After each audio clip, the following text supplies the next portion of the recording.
It simply isn't possible for all movies to be all-time bangers from the moment they start, if at all. And usually there will be a standout scene that ends up converting the skeptics into true believers. From brilliantly unexpected cameos to insane fight scenes, an annoyingly catchy song, or the most creative use of a cheese grater in cinema history, these movie moments cast aside any remaining doubt that these movies were worth your time and hard-earned money. With that in mind, I'm Adam from What Culture, and here are 10 exact moments recent movies won us over. Number 10. Bradley Cooper's cameo, Dungeons & Dragons: Honor Amongst Thieves. Dungeons & Dragons: Honor Among Thieves touted a rock-solid first act which suggested the rest of the movie was in good hands, but it was pushed over the top by a hilarious, hugely unexpected cameo at the start of Act 2.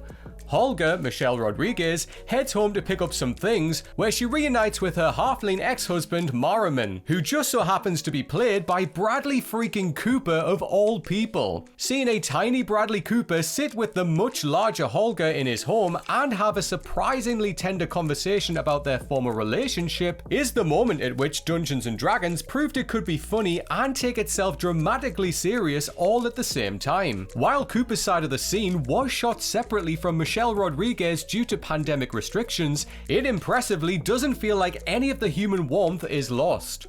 Number 9. Russell Crowe rides a tiny scooter, The Pope's Exorcist. The marketing for The Pope's Exorcist didn't paint it as anything other than an incredibly generic supernatural horror film that provided Russell Crowe with one of the easier paychecks of his career. And though the final film isn't great by any means, it is a good deal more self-aware and entertainingly crafted than its trailers suggested. This is in large part because of director Julius Avery's decision not to take things too seriously, doubling down in particular on its oft-comical presentation of Crowe's protagonist, Father Gabriele Amorth. This is made clear from an early scene where we see Amorth riding through the streets of Rome on a scooter that seems just far too small for his robust frame. It's an inherently ridiculous visual. Russell Crowe sat on a puny scooter, his priest garb blowing in the wind, yet one that proved the filmmakers were treating this romp with plenty of good humor. And to top it off, the first time we see Crowe on the scooter, it's accompanied by one of the year's most inspired needle drops to date, Faith No More's iconic We Care a Lot. Number 8. Jennifer Coolidge fires a machine gun, Shotgun Wedding. Nobody's going to pretend that Shotgun Wedding was a great movie, but Amazon's silly action rom-com earned instant meme-worthy status when Jennifer Coolidge picked up a machine gun in the third act. After it's revealed that the pirates who have invaded Josh and Darcy's wedding were actually working for Darcy's ex Sean, all hell breaks loose. As Tom and Darcy try to rescue their kidnapped guests, a shootout ensues. At which point Tom's mother Carol, Jennifer Coolidge, decides that she's had enough of this shit, grabs a nearby machine gun and declares, "Nobody with my family." Carol, still wearing her finest wares, including a massive hat, unloads the weapon in the direction of the armed goon in glorious slow-motion fashion. The fact that she doesn't actually hit the bad guy even once only makes it that much funnier. If you were on the fence about the movie at this point, this scene surely tipped you over the edge into, go on then. Number 7. The Bully's death, Megan. When Megan was first announced, it wasn't quite clear how self-aware it would be, though the trailers seemed to suggest that it had a fair sense of humor about it. That was thankfully the case, and though the tame PG-13 rating ultimately placed a ceiling on how much gory fun it could be, the film nevertheless found an unhinged niche of its own. This was typified by the outrageously funny mid-scene where Brandon, Jack Cassidy, a boy who has been bullying Megan's owner Katie, Violet McGraw, gets his just desserts courtesy of the pint-sized android. After Brandon accosts Megan, she rips his ear off and chases him through the forest like a feral beast, at which point he trips and falls into the nearby road, where he's fatally creamed by a passing car.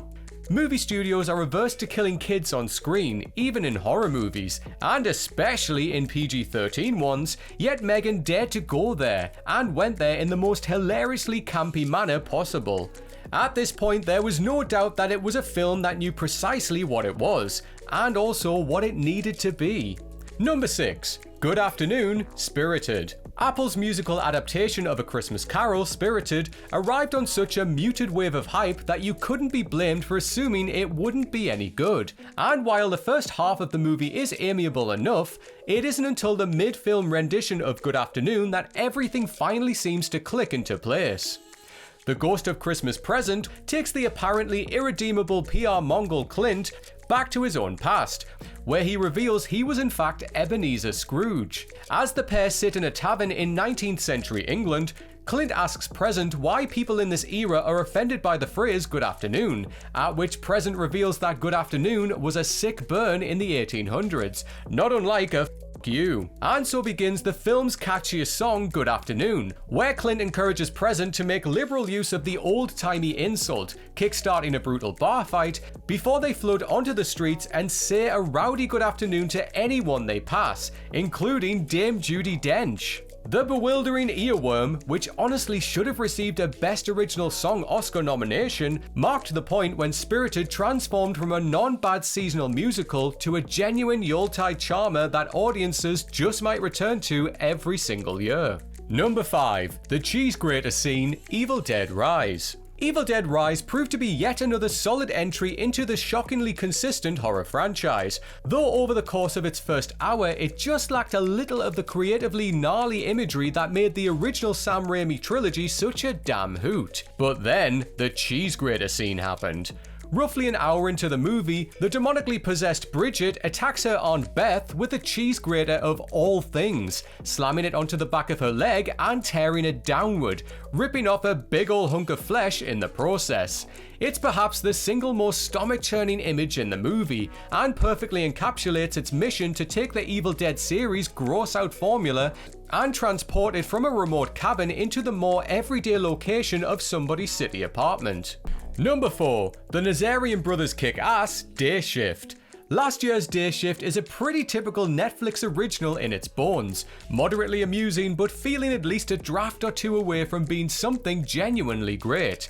But halfway through the Jamie Foxx and Dave Franco starring action horror comedy, it was elevated to crowd-pleasing brilliance with the unexpected arrival of the two show-stealing characters, the Nazarian Brothers.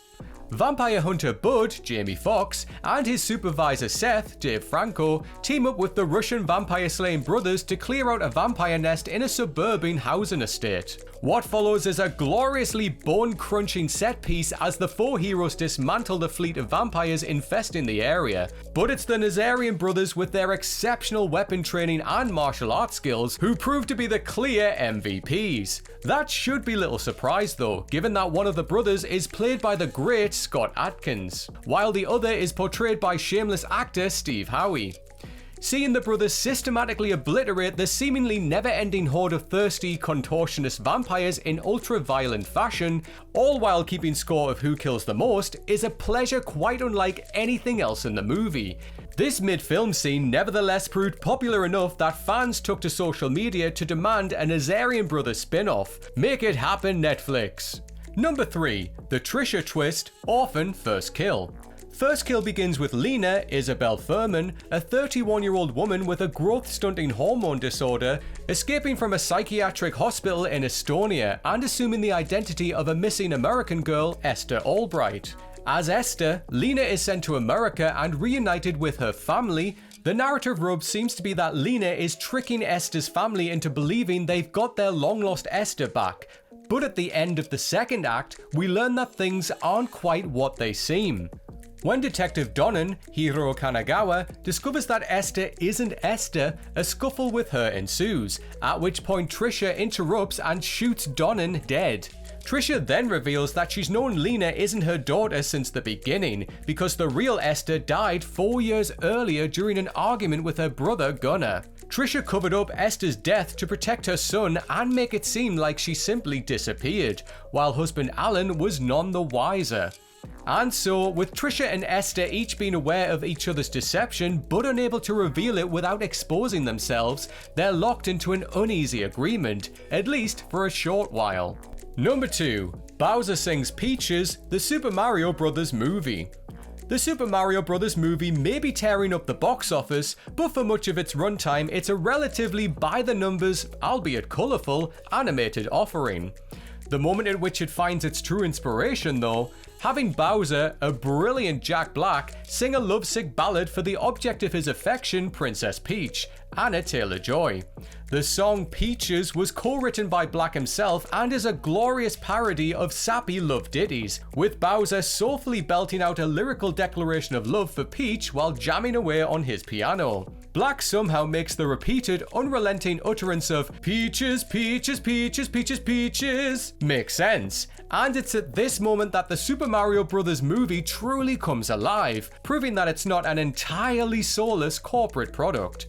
Number 1. The opening scene, Smile.